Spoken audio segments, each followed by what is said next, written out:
بسم اللہ الرحمن الرحیم۔ اور حد سے تجاوز کرنے والوں کے حکم کی اطاعت نہ کرو جو زمین میں فساد پھیلاتے ہیں اور اصلاح نہیں کرتے۔ لوگوں نے کہا تم تو بلا شبہ سحرزدہ آدمی ہو اور تم ہم جیسے بشر کے سوا اور کچھ نہیں ہو، بس اگر تم سچے ہو تو کوئی نشانی پیش کرو۔ صالح نے کہا یہ ایک اونٹنی ہے، ایک مقرر دن اس کے پانی پینے کی باری ہوگی اور ایک مقرر دن تمہارے پانی پینے کی باری ہوگی۔ تو انہوں نے اونٹنی کی کونچیں کاٹ ڈالی، پھر وہ ندامت میں مبتلا ہوئے، چنانچہ عذاب نے انہیں گرفت میں لے لیا۔ یقیناً اس میں ایک نشانی ہے، لیکن ان میں سے اکثر ایمان نہیں لاتے، اور بے شک آپ کا رب بھی بڑا غالب آنے والا، بڑا رحم کرنے والا ہے۔ قوم لوط نے بھی رسولوں کی تکذیب کی۔ جب ان کی برادری کے لوط نے ان سے کہا کیا تم اپنا بچاؤ نہیں کرتے؟ میں تمہارے لیے ایک امانت دار رسول ہوں، بس اللہ سے ڈرو اور میری اطاعت کرو، اور میں اس کام پر تم سے کوئی اجر نہیں مانگتا، میرا اجر تو بس رب العالمین پر ہے۔ کیا ساری دنیا میں سے تم مردوں کے پاس ہی جاتے ہو اور تمہارے رب نے جو بیویاں تمہارے لیے خلق کی ہیں انہیں چھوڑ دیتے ہو؟ بلکہ تم تو حد سے تجاوز کرنے والی قوم ہو۔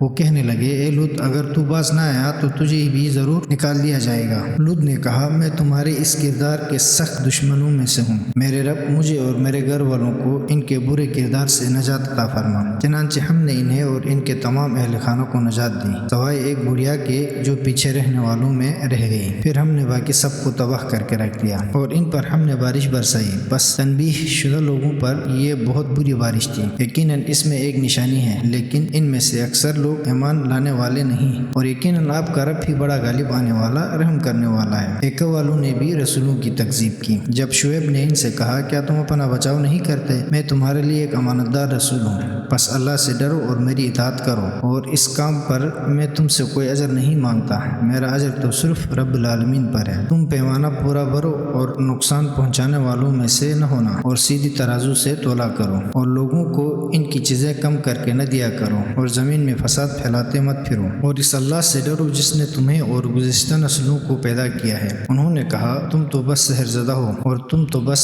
ہم جیسے انسان ہو، نیز ہمارا خیال ہے کہ تم جھوٹے ہو، بس تم سچے ہو تو آسمان کا کوئی ٹکڑا ہم پر گرا دو۔ شعیب نے کہا میرا رب تمہارے اعمال سے خوب واقف ہے۔ انہوں نے شعیب کو جھٹلا ہی دیا، چنانچہ صاحبان والے دن کے عذاب نے انہیں گرفت میں لے لیا، بے شک وہ بڑے ہولناک دن کا عذاب تھا۔ اس میں یقیناً ایک نشانی ہے، لیکن ان میں سے اکثر ایمان لانے والے نہ تھے، اور یقیناً آپ کا رب ہی بڑا غالب آنے والا، بڑا رحم کرنے والا ہے۔ اور بے تحقیق یہ قرآن رب العالمین کا نازل کیا ہوا ہے، جسے روح الامین نے اتارا آپ کے قلب پر تاکہ آپ تنبیہ کرنے والوں میں سے ہو جائیں، صاف عربی زبان میں۔ اور اس قرآن کا ذکر انبیاء ما سلف کی کتب میں بھی ہے۔ کیا یہ قرآن آپ کے لیے ایک نشانی نہیں کہ اس بات کو بنی اسرائیل کے علماء جانتے ہیں؟ اور اگر ہم اس قرآن کو کسی غیر عربی پر نازل کرتے اور وہ اسے پڑھ کر انہیں سنا دیتا تب بھی یہ اس پر ایمان نہ لاتے۔ اس طرح کے دلائل دے کر ہم نے اس قرآن کو ان مجرموں کے دلوں میں سے گزارا ہے۔